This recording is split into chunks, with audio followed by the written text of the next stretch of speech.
बात शिवपुर नामक गांव की है, जहां पर रमेश नाम का एक मछुआरा अपनी पत्नी गीता के साथ रहा करता था।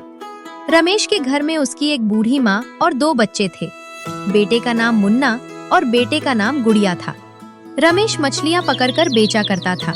उसके घर का खर्चा बड़ी मुश्किल से चला करता था। गांव में एक ही तालाब था, जहां से बहुत सारे मछुआरे मछलियाँ पकड़ते थे। गर्मियों का मौसम शुरू हो गया था और गर्मियां बढ़ने के साथ साथ तालाब में मछलियों की कमी होती जा रही थी। रमेश अपने घर आया और हताश होकर अपनी पत्नी गीता से बोला, गीता, तुम्हें पता है आज भी मुझे बहुत कम मछलियां मिली थी तालाब में, इसीलिए कुछ ज्यादा पैसे नहीं मिल पाए। जो कुछ भी पैसे मिले हैं ये आटा और थोड़ी धनिया और मिर्ची ला दी है। बस अब तुम चटनी बना लो और आटे से रोटियां बना लो, हम वही खा लेंगे। सोच रहा हूँ कि कल थोड़ा जल्दी जाऊं तालाब पर, शायद थोड़ी और मछलियां मिल जाएं। रमेश की बूढ़ी माँ रमेश की बात सुन रही थी और वो रमेश से बोली, अरे बेटा, तू इतना परेशान क्यों होता है? भगवान ने चाहा तो सब ठीक हो जाएगा। तू बस ऐसे ही मेहनत करता रहे। अभी तो कुछ भी ठीक नहीं हुआ माँ, पता नहीं आगे क्या होने वाला है। अरे बेटा, ऐसे मायूस नहीं होते। भगवान सबके लिए है, वो सब ठीक कर देंगे। हाँ जी, मुझे भी यही लगता है कि माँ जी बिल्कुल ठीक कह रही हैं। और अच्छे बुरे दिन तो जीवन का हिस्सा है। आप ज्यादा परेशान मत होइए, मैं जल्दी से खाना बनाकर लगा देती हूँ।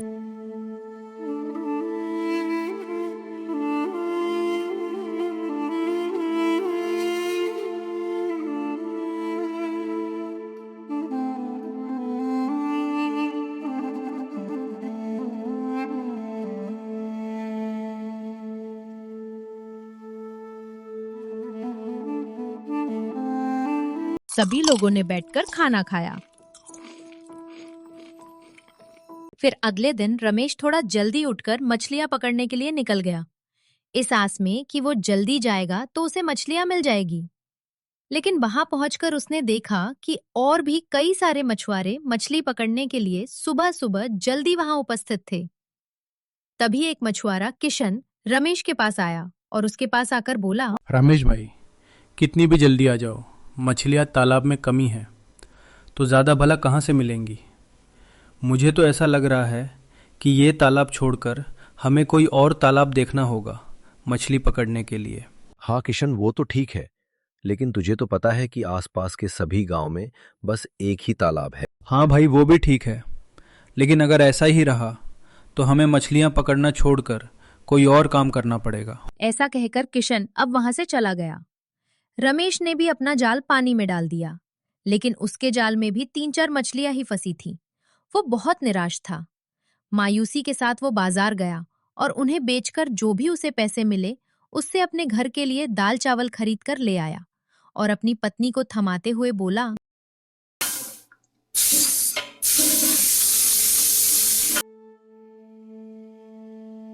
आज भी बस इतना ही मिला है, इसी से काम चलाना पड़ेगा। तभी रमेश की बेटी कक्कू बोली, ये क्या पिताजी, आज भी हमें बस रूखी सूखी ही खानी पड़ेगी। अच्छा खाना खाए हुए कितने बीत गए हैं। उसकी माँ कक्कू को बीच में रोकती हुई बोली, ककू, तुम आजकल बहुत बोलने लगी हो। चलो चुपचाप से खाना खा लो, तुम्हें पढ़ाई भी तो करनी है। अपने पिताजी से बात करने की तमीज खो चुकी हो तुम। रमेश समझ रहा था कि गीता सिर्फ कक्कू को चुप करवाने के लिए ऐसा कह रही थी, ताकि रमेश ज्यादा परेशान ना हो। गीता ने जल्दी से दाल चावल बनाए और सभी खाना खाया। उसके बाद रमेश अब अपनी माँ के पास गया और उनके पैर दबाते हुए उनसे बोला, माँ, कभी कभी तो मैं अपनी गरीबी से बहुत परेशान हो जाता हूँ। भगवान जाने मेरी गरीबी कब दूर होगी। तू चिंता मत कर बेटा, तेरे पिताजी का और मेरा दोनों का आशीर्वाद हमेशा तेरे साथ है। आज नहीं तो कल सब अच्छा ही होगा। बस तू निराशा को अपने गले से मत लगने दे। हाँ माँ, बस तुम्हारी यही बातें हैं जो मुझे हौसला देती हैं कि आज नहीं तो कल सब अच्छा हो जाएगा। शामू अपनी माँ की गोद में सर रखकर आराम करने लगा। बूढ़ी माँ भी शामू के सर पर हाथ फेरने लगी। ऐसे ही कुछ दिन बीत गए। एक दिन की बात है, शामू जब घर आया तो उसकी पत्नी भावना ने उसे बताया, आजी सुनते हैं, माँ जी की तबीयत कुछ ठीक नहीं लग रही। हमें उन्हें डॉक्टर को दिखाना होगा। ये सुनकर शामू बहुत परेशान हो गया और बोला, गीता, तुम तो जानती हो कि मैं 2 वक्त का खाना भी बड़ी ही मुश्किल से जुटा पा रहा हूँ। अब माँ का इलाज कैसे कराऊंगा? अजी आप इतनी चिंता मत करो, मैं पड़ोस वाली दीदी से 500 रुपए मांग कर लाई हूँ। ये रहे 500 रुपए। आप जाओ और माँ जी का इलाज करवाओ। बड़े बूढ़ों का सर पर साया होना बहुत जरूरी होता है और मैं नहीं चाहती कि उन्हें कुछ भी हो। रमेश वो पैसे ले लेता है और अपनी माँ का इलाज करवाता है। इसके बाद दवाई लेकर रमेश घर आता है और अपनी माँ से कहता है,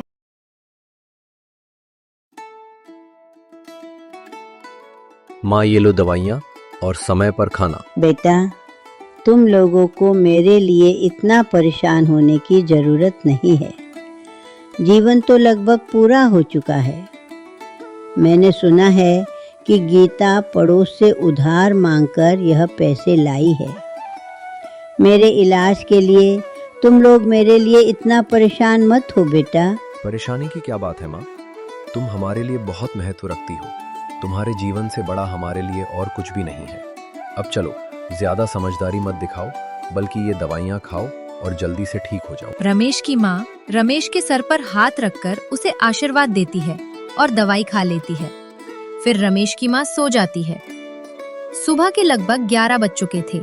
गीता कू से बोलती है, ककू बेटा, दादी अब तक उठकर कमरे से बाहर नहीं आई है। जरा तू जाकर देख तो कि दादी अभी तक क्यों नहीं उठी है। उन्हें जगाकर बाहर ले आ और बेटा तब तक मैं सब लोगों के लिए नाश्ता तैयार कर देती हूँ। ठीक है माँ, मैं अभी जाकर दादी को लेकर आती हूँ।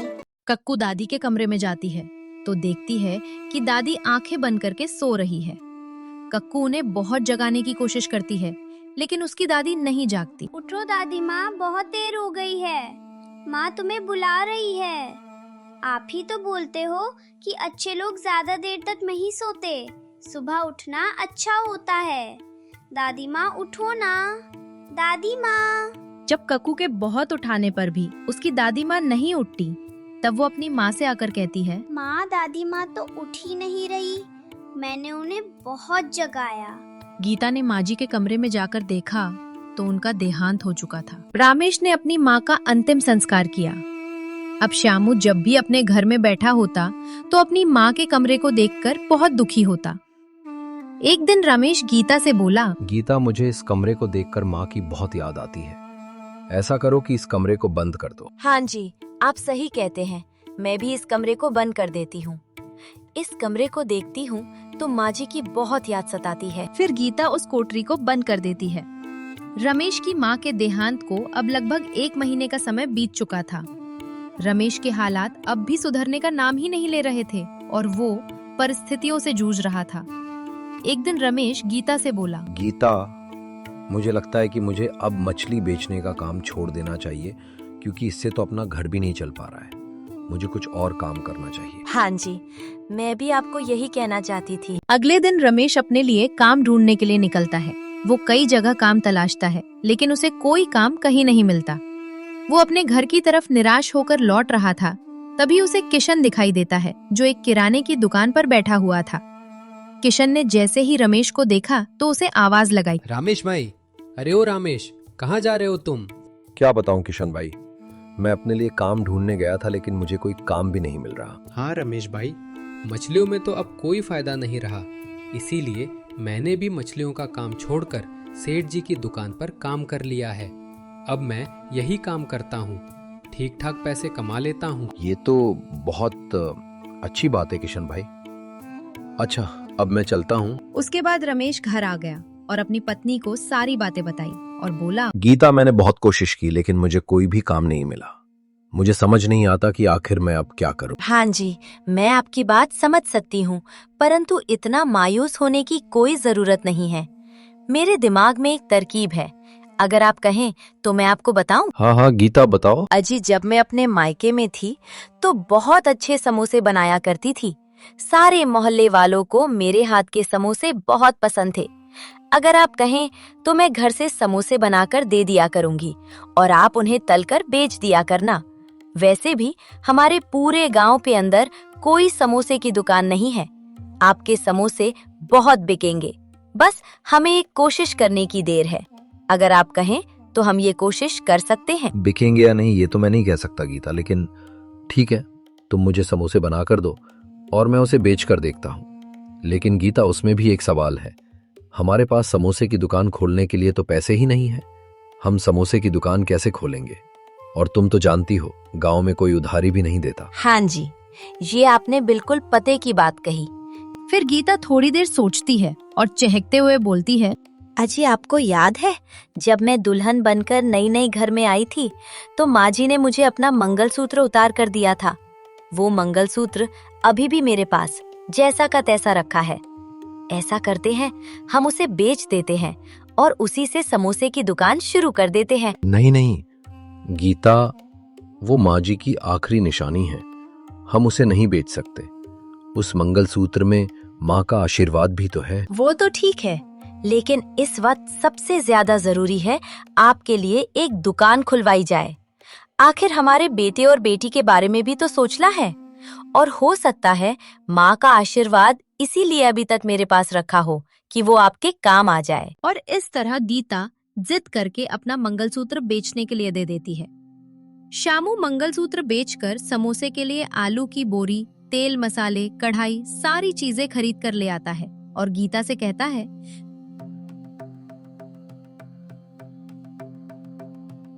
देखो गीता, मैं सारा सामान ले आया हूँ, बस तुम मुझे समोसे बनाकर दे दो और मैं तल कर बेचता हूँ। तब तक मैं किराए का ठेला लेकर आता हूँ। रामेश ठेला लेने के लिए चला जाता है। इधर गीता ने सारी चीजें किचन में जमाई और समोसे बनाने शुरू कर दिए। रमेश ने समोसे की दुकान लगाई और आवाज लगाने लगा, समोसे ले लो, समोसे, गर्मा गर्म समोसे, एक बार खाकर देखो मेरे गर्मा गर्म स्वादिष्ट समोसे। बड़ी मुश्किलों के बाद इक्का दुक्का ग्राहक ही रमेश के समोसे खाने आ रहे थे। रमेश को ये देखकर बहुत चिंता हो रही थी। रमेश जब शाम को घर पहुंचा तो गीता से बोला, गीता, जिस तरह से मेरे समोसे की दुकान चल रही है, वैसे तो लागत निकालना भी मुश्किल हो रहा है।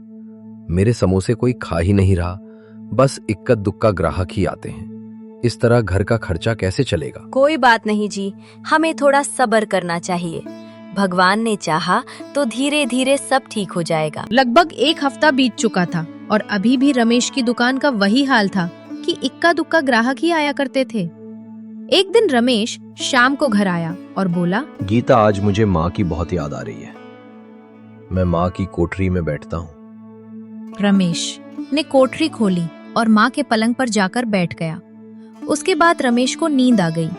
सपने में उसे अपनी माँ नजर आई, जिसकी गोद में वो सोया हुआ था, और रमेश की माँ उससे कह रही थी, रमेश बेटा, मायूस मत हो, मेरी आत्मा इसी कोठरी में रहती है।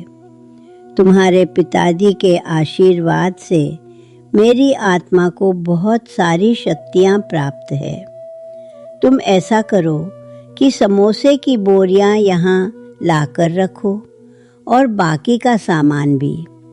तुम देखना, तुम्हारी दुकान बहुत चलेगी और तुम्हारे समोसे की बोरियों से आलू कभी खत्म नहीं होने देगी तुम्हारी ये माँ। रमेश जैसे ही जागा, उसने गीता को सारी बातें बताई और गीता ने आलू की बोरी, बचा हुआ सामान और पैसे सब कुछ ले जाकर कोठरी में रख दिया। अगले दिन रमेश ने जब समोसे की दुकान लगाई तो एकदम से उसकी समोसे की दुकान पर समोसे खाने के लिए भीड़ उमड़ पड़ी। शाम तक रमेश के सारे समोसे खत्म हो गए। रमेश बहुत खुशी से घर आया और गीता से बोला, और अब रमेश ने अपने ठेले की जगह एक रेस्टोरेंट बना लिया था, जहाँ पर समोसे के साथ साथ जलेबी, मीठी दही और बहुत सारी चीजें मिलती थी। रमेश के समोसे की दुकान दिन प दिन मशहूर होती जा रही थी। तुम्हें पता है गीता, आज मेरे सारे समोसे बिक गए, बल्कि समोसे कम पड़ गए थे। गीता भी ये सुनकर बहुत खुश हो गई। फिर वो लोग कोठरी में गए तो देखा कि कोठरी में आलू की बोरियां भरी की भरी पड़ी थी और समोसे तले का तेल भी बिल्कुल उतना ही था जितना पहले था। वो समझ गए कि इसके पीछे उनकी माँ का आशीर्वाद है। लगभग 1 महीना बीत चुका था। रमेश की दुकान दिन पर दिन बहुत अच्छी चलती जा रही थी। रमेश को पता नहीं था, लेकिन आते जाते किशन रमेश की चलती हुई दुकान को देखकर बहुत जल भुन रहा था। एक दिन किशन अपने मन में बोला, बताओ भला, कल तक इस रमेश के पास काम नहीं था और इसके घर पर खाने के भी लाले थे। इसने समोसे की दुकान क्या खोली? ये तो पैसे छाप रहा है।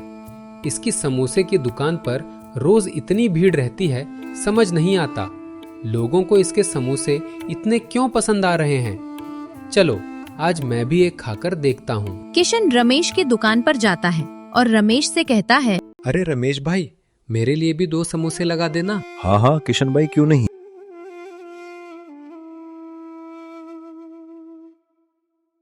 किशन ने रमेश के समोसे खाए और मन ही मन बोला, ऐसा भी कुछ खास नहीं है इन समोसों में। जरूर ही कोई जादू टोना कर रहा है जिसकी वजह से इसके समोसे इतने बिक रहे हैं। और ऐसा सोचकर किशन वहां से चला गया। अब किशन रोज रमेश के समोसों को बिकते हुए देखकर मन ही मन कुड़ता रहता। धीरे धीरे समय बीतने लगा और रमेश के समोसे खूब बिकते रहे। लगभग 6 महीने का समय बीत चुका था। शाम को पंचायत बिठाई गई। मुखिया ने पंचायत में वीना मौसी को बुलाया और बोला, आसपास के गांव के लोग भी उसके यहाँ समोसे और जलेबी और दूसरी तरह के पकवान खाने आया करते। लेकिन ये बात किशन को बिल्कुल पसंद नहीं आ रही थी। एक दिन किशन रमेश के घर के सामने से जा रहा था। तभी उसने रमेश को अपनी पत्नी से बात करते सुना, तो वो खिड़की में छुप कर सुनने लगा। गीता, अगर इस कोठी में माँ का आशीर्वाद नहीं होता और इस कोठरी में हमारी सारी चीजें रखने से वो खत्म नहीं होती, तो शायद आज इतना बड़ा बिजनेस हम खड़ा नहीं कर पाते। हाँ जी, सब माँ का आशीर्वाद और आपके पुण्य कर्मों का प्रताप है। ये सब सुनकर किशन सारी बात समझ गया और अपने मन ही मन बोला, अच्छा, तो रमेश की कामयाबी का ये राज है। रमेश अपनी माँ की कोठरी के कारण कामयाब हो रहा है। तो ठीक है, मैं इस कोठरी में ही आग लगा देता हूँ। ना कोठरी रहेगी और ना ही रमेश कामयाब होगा। अगले दिन किशन ने रात को चोरी से रमेश की कोठरी में आग लगा दी और चुपचाप वहां से भाग गया। रमेश की कोठरी धू धू करके जलने लगी। रमेश अपने दोनों बच्चों और पत्नी के साथ बाहर आ गया। तब तक सारे गांव वाले इकट्ठा हो गए। मुखिया जी रमेश के पास आए और बोले, अरे भाई रमेश, तुम्हारा सारा घर तो जल गया। ऐसा करो, अभी तुम मेरे घर चलो और फिर सुबह सोचना कि क्या करना है। मुखिया जी रमेश को लेकर अपने साथ घर चला गया। दूसरे दिन मुखिया कहीं घूमने गया था। जब वो वापस आया तो वो रमेश से बोला, अरे भाई रमेश, ये पता चल गया है कि तुम्हारे घर में आग किसने लगाई है। आज शाम को पंचायत है, तुम उस पंचायत में आओ। मैं वहीं बताऊंगा कि आग किसने लगाई है। वीना मौसी, जरा आप बताओ तो कि आपने क्या देखा था? किसने रमेश के घर में आग लगाई थी? मुखिया जी, अक्सर मेरे घर अगर कोई चीज खत्म हो जाती है तो मैं गीता के घर से ले आती हूँ। कल रात भी मेरे घर पर आटा खत्म हो गया था। मैं आटा लेने के लिए रात को रमेश के घर जा रही थी। तभी मैंने देखा कि एक आदमी अपने हाथों में पेट्रोल और मिट्टी का तेल लेकर उधर जा रहा था। इससे पहले कि मैं उसे कुछ बोल पाती, उसने मिट्टी का तेल शामू के घर पर छिड़क दिया और आग लगाकर भागने लगा। मैं जोर से चिल्लाई, कौन है? अरे कौन है? मेरी आवाज सुनकर उस आदमी ने पलट कर देखा और मैंने उसका चेहरा देख लिया। मुखिया जी, वो किशन ही था। क्यों भाई किशन, तुम्हें कुछ कहना हो तो बताओ।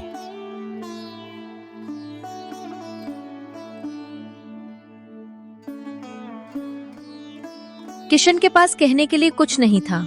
वो शर्मिंदा था क्योंकि उसका भेद सबके सामने खुल चुका था। तब मुखिया बोला, तो ठीक है, किशन को इसकी सजा मिलनी चाहिए। इसे पुलिस के हवाले कर देते हैं। नहीं नहीं मुखिया जी, मुझसे गलती हुई है। मुझ पर दया कीजिए, मुझे माफ कर दीजिए। रमेश, मुझे माफ कर दो। मेरे भी छोटे छोटे बच्चे हैं, मेरी पत्नी है। अगर मैं जेल चला गया तो उनका खर्च कौन उठाएगा? तुम माफी के लायक नहीं हो किशन, तुम्हें तो जेल जाना ही पड़ेगा। नहीं मुखिया जी, इसे पुलिस के हवाले मत कीजिए। ये मेरा दोस्त है। मैं मानता हूँ कि इसने गलती की है, लेकिन कोई बात नहीं, मैं इसे माफ करता हूँ। और रही बात मेरे घर को जलाने की, तो कोई बात नहीं, मैं जल्दी ही वहाँ पर फिर से एक नया घर बना लूंगा और अपनी माँ की और इस तरह रमेश ने किशन को माफ कर दिया। रमेश ने अपने लिए पहले से भी ज्यादा बड़ा घर बना लिया और जहाँ पर उसकी माँ की कोठरी थी वहाँ पर फिर से कोठरी बना दी और फिर बाद में किशन को अपने यहाँ काम पर रख लिया। इस तरह गरीब समोसे वाले ने अपने दोस्त को माफ किया खुशी खुशी अपनी जिंदगी गुजारी। अगर आपको हमारा वीडियो पसंद आया हो तो हमारे चैनल को लाइक, शेयर और सब्सक्राइब जरूर करें।